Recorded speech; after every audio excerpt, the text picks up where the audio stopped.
Alors bonjour, donc Mecamed Consulting, ce sont deux entreprises, Mecamed Consulting et Mecamed Digital. Et Mecamed Consulting va accompagner les équipementiers, va accompagner les distributeurs, va accompagner les réseaux de réparation à aborder le marché arabe et le marché algérien, à comprendre comment pouvoir s'implanter et comment pouvoir supporter et assister des acteurs locaux de la pièce détachée automobile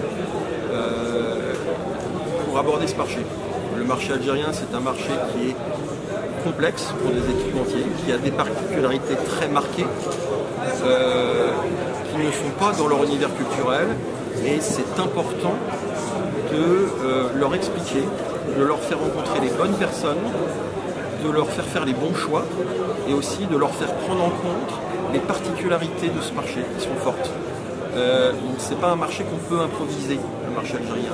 Demain, quand on est équipementier, quand on est réseau de réparation, quand on est distributeur ou qu'on veut faire du business avec l'Algérie, on va se dire je prends ma valise et j'y vais comme ça. C'est une façon de le faire.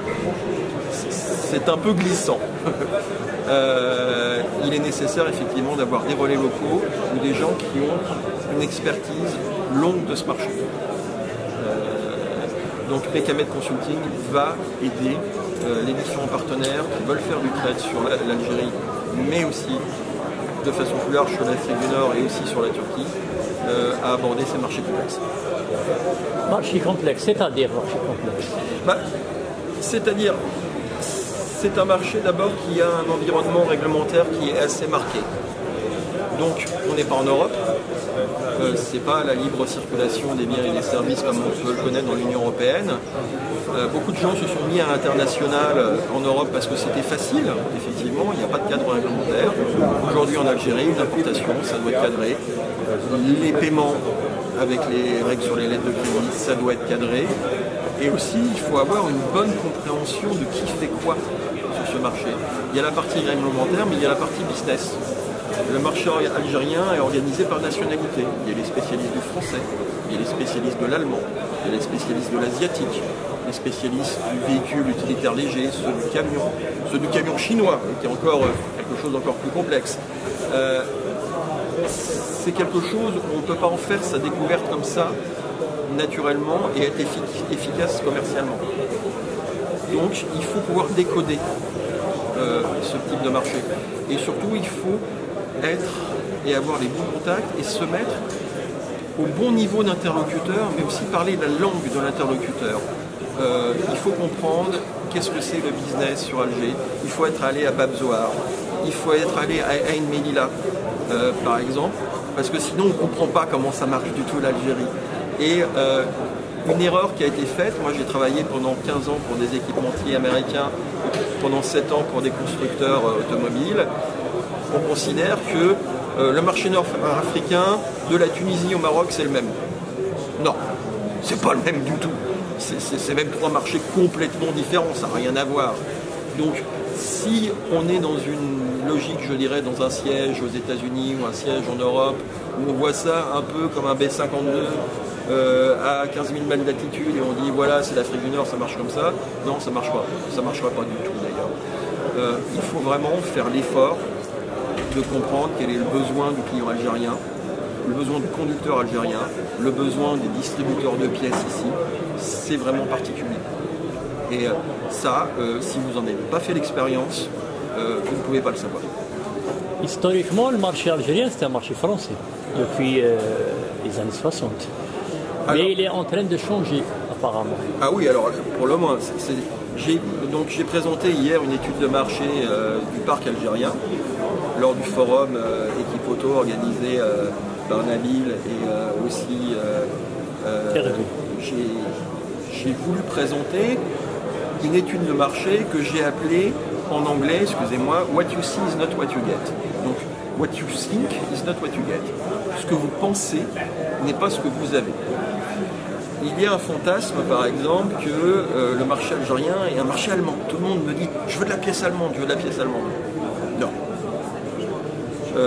La part de marché sur le parc 10 ans, algérien, de l'allemand c'est 17%. il ne faut pas se tromper.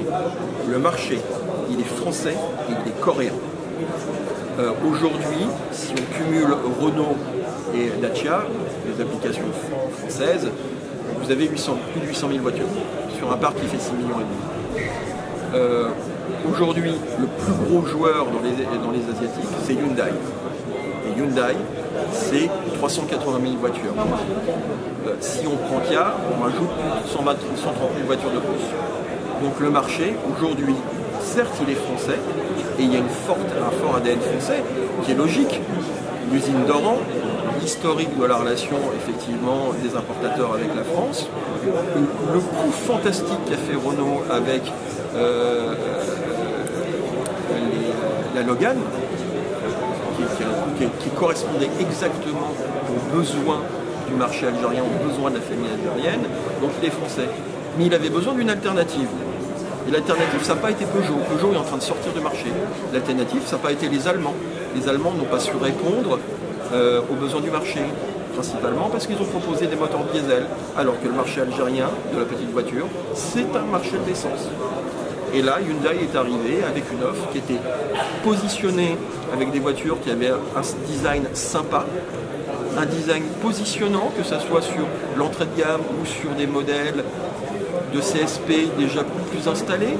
L'équivalent de la Mégane chez Renault, vous avez l'équivalent chez Hyundai, qui était aussi bien présenté, bien équipé. Ça a répondu à un besoin et au bon prix. Donc, qu'est-il arrivé aujourd'hui?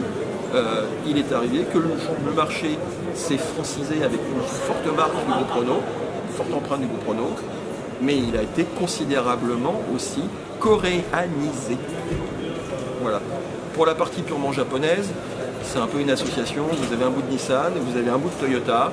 Toyota, c'est surtout lié au succès du Hilux, qui correspond aux besoins du sud du pays. Le Hilux, c'est le minibus. Ouais. Le Hilux, ça correspond tout à fait aux besoins du sud du pays. C'est un pick-up, ça peut être aussi une voiture familiale. Donc il a en fait une position un peu transversale qui correspond à l'utilisation qu'on va en faire justement à la fois professionnelle et à la fois pour la famille. Ça a été le coup de génie de Toyota sur l'Algérie. Mais voilà, le parc il est coréen, il est français, il est coréen, il ne faut pas se raconter l'histoire. L'allemand est une opportunité avec les marques du groupe Volkswagen, donc Volkswagen, Seat, etc. Vous avez du Mercedes, un peu de BMW, mais il ne faut pas se tromper à la fin de l'histoire, c'est pas le cœur du marché. Et par contre, en termes de distribution, c'est peut-être un endroit où la distribution a peut-être une offre un peu moindre. Donc ça crée un appel d'air. Voilà. Si on parlait un peu de la pièce de rechange, comment voyez-vous la situation de la pièce de rechange en Algérie? Il y a beaucoup d'Asiatiques. Alors il y a deux camps, qui est très déterminé. Vous avez le parc 10 ans, qui est en gros 44% du parc total algérien. Voilà.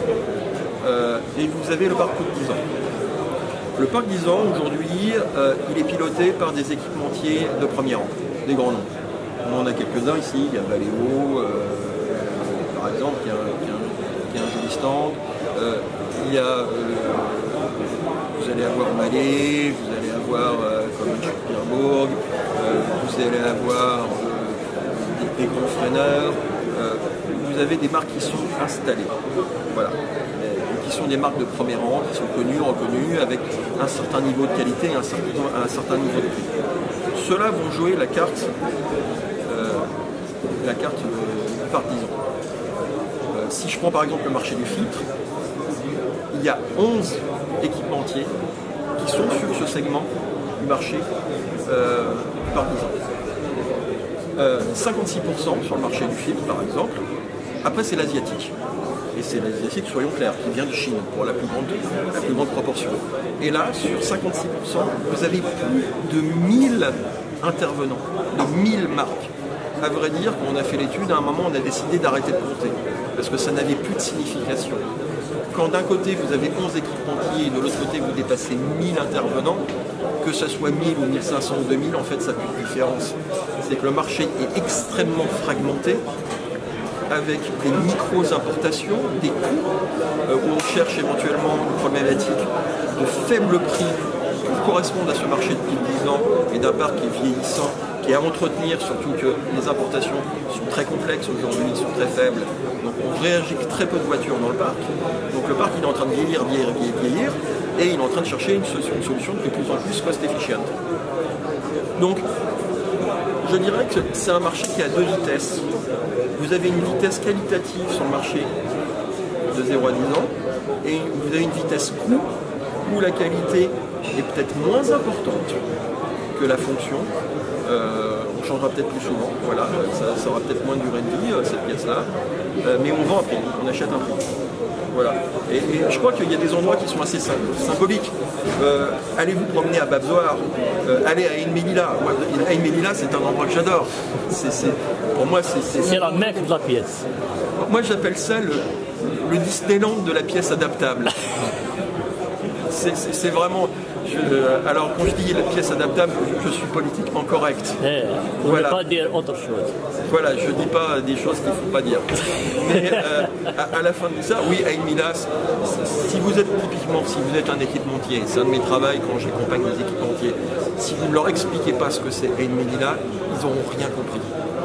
Et que quelque part, qui est perdu au milieu de nulle part, entre Batna et Constantine, vous avez une ville dont l'industrie totale et la principale fonction, c'est la pièce détachée adaptable, vous ne l'avez pas vu, vous ne comprenez rien. Et ça permet, quand j'amène des gens à Ain Melilla, c'est généralement un retour à la réalité assez violent. C'est très très drôle. Vous avez des gens qui sont sur des vues assez sécurisées et qui ont des idées, je dirais, de marketeurs, de tableaux Excel. Et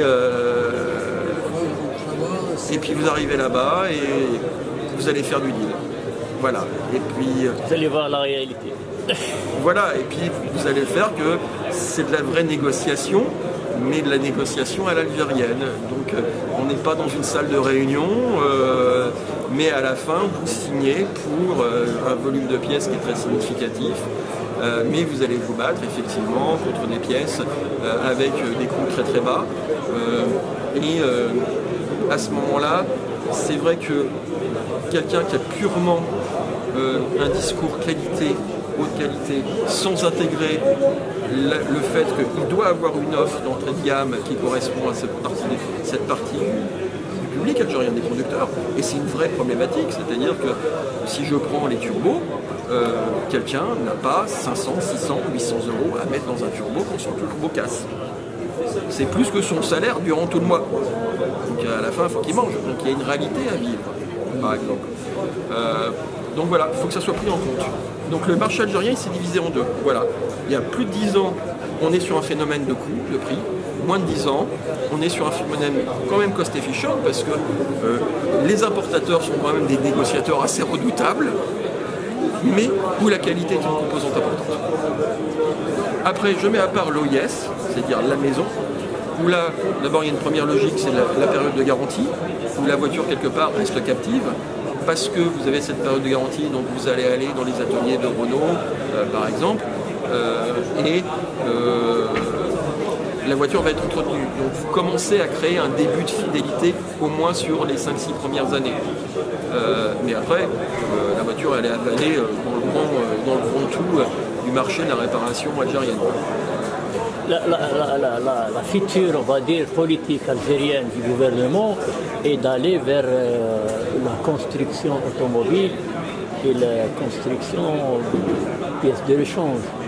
Est-ce que selon votre expérience et vos contacts, beaucoup plus avec les Européens, est-ce qu'il y a un certain intérêt de fabricants, de constructeurs européens? Alors, je crois que là, il y a un vrai choix stratégique à faire. Et il y a construction et construction. Les deux ont du sens. Mais par contre, il faut choisir l'un ou l'autre parce que ça va être difficile de faire les deux en même temps. Ou vous vous accrochez à une locomotive. C'est-à-dire que vous avez Renault qui installe l'usine de Renault. Peugeot qui fait sortir son usine du sol. Et là, naturellement, en fait, le constructeur ne va pas y aller tout seul, il va demander à un certain nombre d'équipementiers de l'accompagner en disant « Je pose une usine à cet endroit, tu viens avec moi ». Donc la locomotive va driver des équipementiers qui vont créer des structures de production. D'autre part, on peut utiliser aussi la production locale. C'est-à-dire que dire, voilà, le gouvernement dit j'aide des investisseurs locaux à créer une usine de production locale dont la base de rentabilité va être cette usine de construction automobile, dont l'objectif de cette usine de construction automobile est de couvrir le besoin algérien, mais le besoin régional. On va dire Maghreb, Afrique, peut-être Moyen-Orient, peut-être Amérique du Sud. Il faut ça ne peut pas tenir que sur la demande algérienne. Il faut qu'il y ait une logique régionale. Et ça, c'est la base de votre business. Et je dirais que la partie pièce aftermarket, c'est la cerise sur le gâteau. C'est ce que vous allez prendre vous. Voilà. Vous allez l'extraire de votre production et vous allez la proposer ou la vendre localement ou en essayant de faire un peu d'export autour de vous. Okay. Il y avait quelqu'un hier, j'ai oublié le nom, lors de la présentation d'Équipe Auto, qui fait des moteurs électriques. Il y a une vision très intéressante, qui a des visions très intéressantes là-dessus. Où il y a une autre stratégie qui est je vais faire une usine qui va produire de la pièce. Cette pièce a pour objectif le monde entier. Je ne m'accroche pas à une locomotive locale, un Peugeot, un Renault, un Hyundai, un Kia. Voilà. Je dis, voilà, je vais bouffer le monde. Et je vais construire ma rentabilité de deux façons. D'abord, je vais aller chercher les gens qui font des véhicules sous licence. Pourquoi pas ne pas aller chercher les gens qui produisent, par exemple, des camions Mercedes en Égypte. Pourquoi pas aller chercher des gens qui produisent d'autres véhicules sous licence. Et de dire, voilà, moi j'ai une pièce de qualité. De toute façon, elle est de qualité parce que je dois correspondre aux critères OI. Et je vous offre par contre une solution qui est algérienne et qui est beaucoup plus efficace qu'une pièce qui serait fabriquée en Europe, que ce soit Europe de l'Ouest, Europe centrale ou Europe de l'Est. Donc, vous capturez des petits programmes OI, mais des programmes où vous remplacez des pièces qui sont chères. Et donc, c'est une opportunité. Et surtout, vous avez une stratégie agressive de conquête de vos gammes de produits vers tout l'aftermarket du monde. Je pense que les gens à suivre sur le sujet, c'est les Turcs. La Turquie est un exemple qui est super intéressant. Et je pense que le modèle qu'a développé la Turquie aurait de la logique en Algérie. C'est mon opinion, ça n'engage que moi. Mais quand je vois le succès des Turcs, aujourd'hui pour moi, les constructeurs, pas les constructeurs, mais les équipementiers turcs, c'est les premiers concurrents des équipementiers chinois. Clairement. Et vous avez une proximité culturelle beaucoup plus proche. C'est un pont entre l'univers arabe et l'univers occidental. Donc ils sont beaucoup plus confortables. Ouais, et asiatiques, donc ils sont beaucoup plus confortables. Vous, quelque part, si l'Algérie rentrait dans une démarche comme ça, vous avez la capacité de vous étendre sur toute l'Afrique. Vous avez la capacité de voir le Moyen-Orient et de remonter un peu sur les territoires turcs, justement, qui sont laissés quelque part. Il y a de la logique. Et pourquoi pas, parce que ça marche, de passer côté Europe. Voilà, ça fonctionne. Si on prend aujourd'hui la filtration, il y a des gens qui sont aujourd'hui algériens en filtration qui font des trucs qui sont vachement bien, quoi. Ça devient les gros joueurs du marché. Ouais, voilà. Voilà. Après, moi, il y a une chose que je voudrais casser, qui est très importante. Je suis agacé, fatigué, et quelque part, pas en colère, c'est pas le terme, mais d'entendre le discours, oui, si c'est produit en Algérie, c'est pas bon. Ouais, la double qualité. Voilà. Et d'entendre un Algérien qui dit ouais, c'est fabriqué en Algérie, là, cette pièce, ça peut pas être bon. Non, c'est pas vrai. Alors d'une part, si vous êtes accroché à un projet OI, qu'il soit sur des producteurs sous licence ou qu'il soit sur des locomotives telles que Renault, Peugeot, Hyundai et tout ce que vous voulez, sur un site de production, de toute façon vous passez à travers la qualité des constructeurs. Ce sont des gens qui sont épouvantables en termes d'exigence qualité, donc vous êtes au trait. Donc la qualité, elle est là. Moi je pense qu'il est important, s'il y a une stratégie de développement de production de pièces locales, ce qui a du sens, il faut débloquer aussi la marque algérienne. La marque Algérie, made in Algérie, ça a de la valeur. I love Algérie, ça a de la valeur.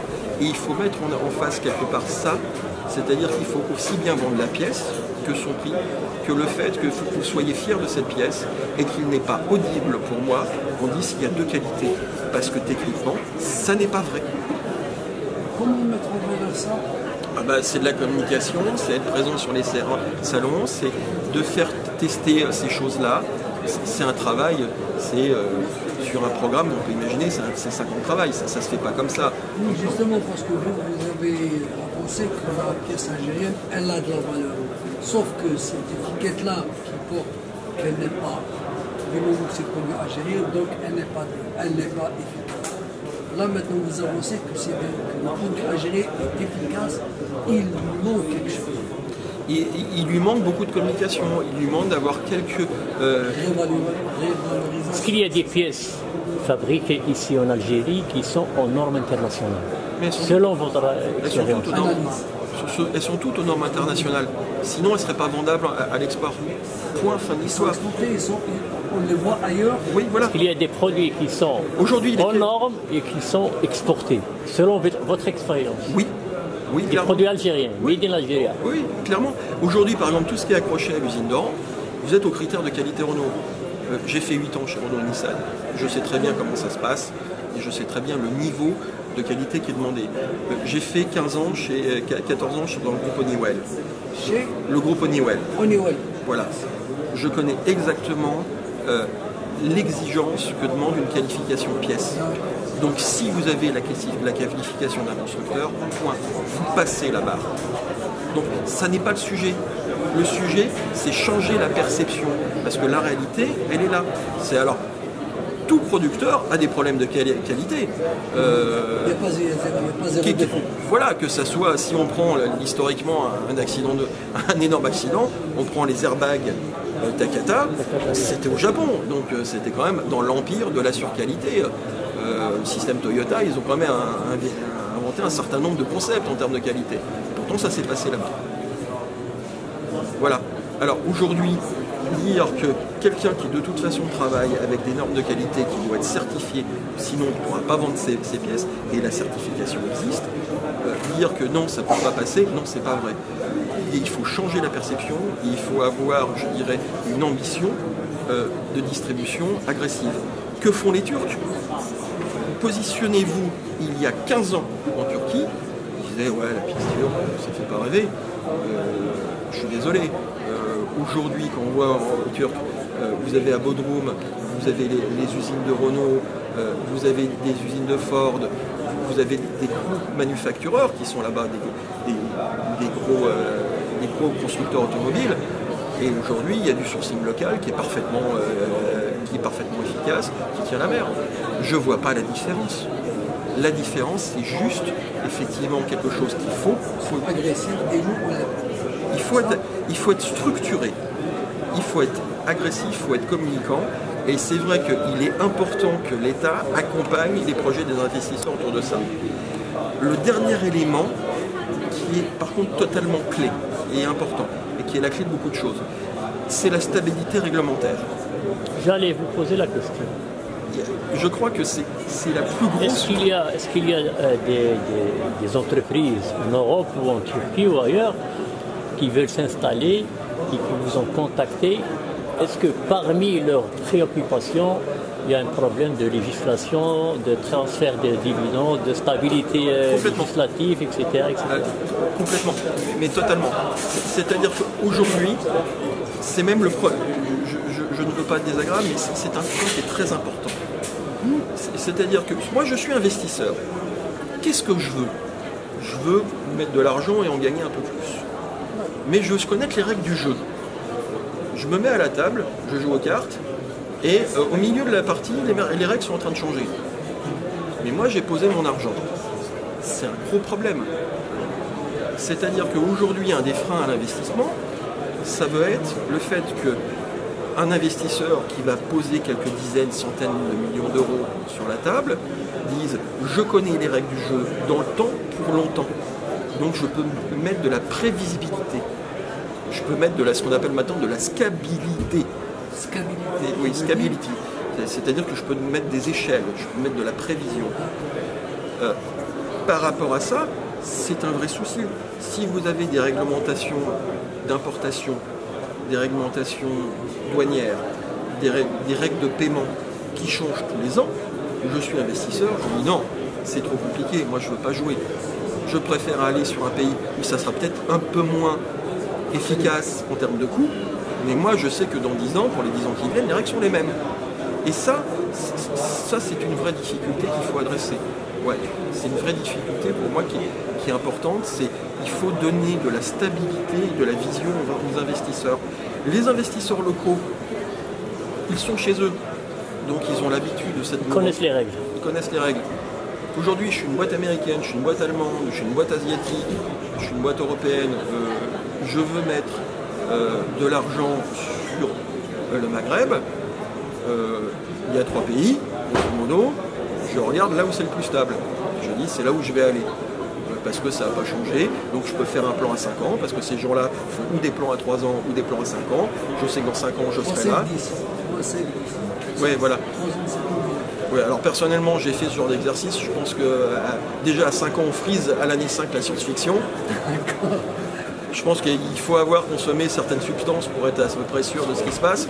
On se met 5 ans en arrière, le gars qui avait prévu le Covid et la crise en Europe de l'Est aujourd'hui, chapeau. Hein. J'ai énormément de respect pour lui. Il y en a eu d'ailleurs. Il y a des gens qui sont très intéressants, qui font de la prospective, qui avaient perçu ça. Mais la majorité des personnes, non. Donc voilà, pour moi un plan à 10 ans, ok, ça doit être directionnel. Voilà, dans 10 ans je voudrais aller là. Entre la réalité de je suis là et de ce que j'ai écrit, ce serait intéressant de comparer les plans régulièrement. Et sur la pièce particulièrement, là sur le business de la pièce, moi je trouve qu'il y a un manque sur le marché algérien. Oui, crise. Il y a le manque d'une association professionnelle forte. Le marché de la pièce c'est compliqué. C'est pas un truc naturel. Et quand vous êtes quelqu'un qui est dans une administration, vous avez certainement plein de compétences, mais par contre, vous n'avez pas peut-être la compétence de la qualité ou de la dynamique du marché, de la plaquette de frein, ou de la pompe à eau, ou du TPMS, ou du turbo-compresseur, ou de toutes les pièces qu'on peut voir ici.